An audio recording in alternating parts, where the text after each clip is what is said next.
Hi, my name is Sorakamol Prapasiri. I am the Executive Director of Creative Santa Fe.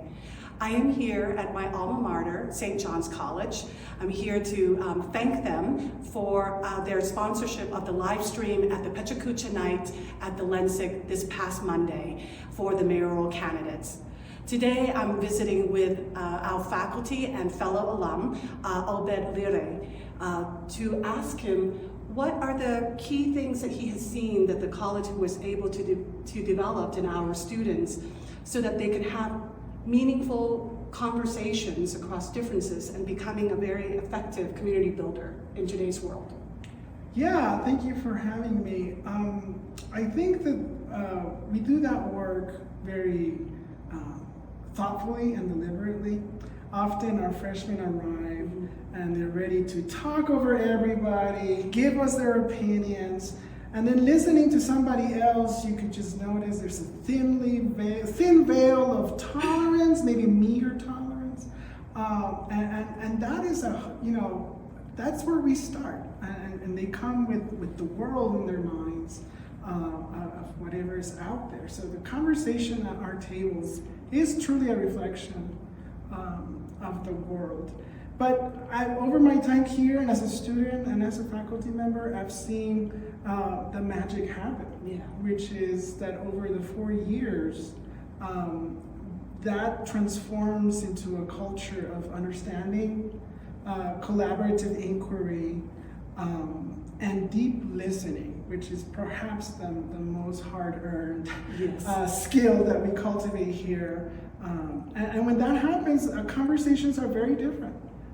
They're productive, they're respectful, and I think people do seem to get a lot out of this education once that gets established.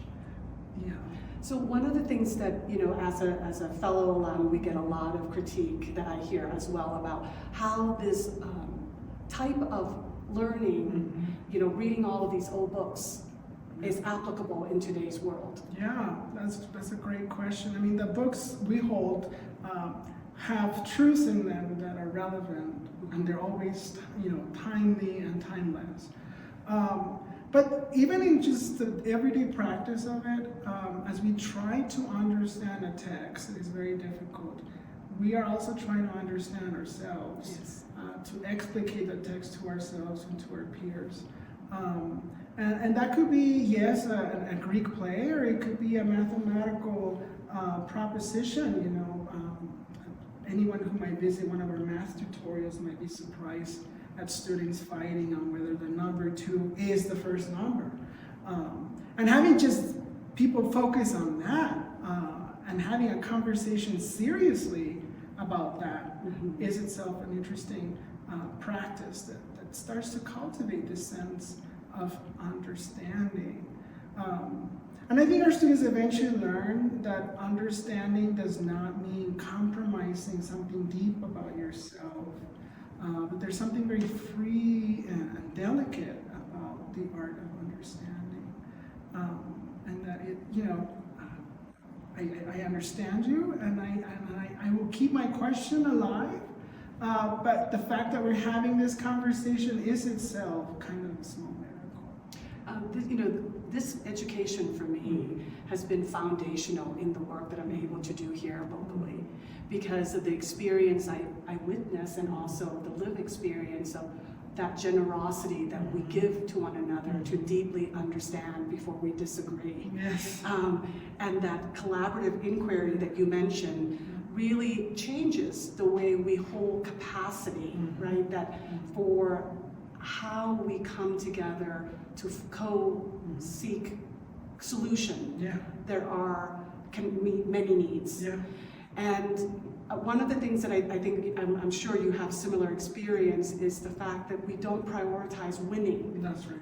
That winning in conversation is actually the most boring version of conversation. And a conversation killer, if you're just interested in winning your argument. Right.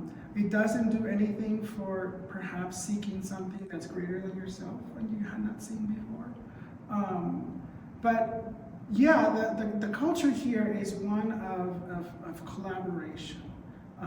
even across very divergent ways of thinking. So I'm thinking a lot about my mathematics class.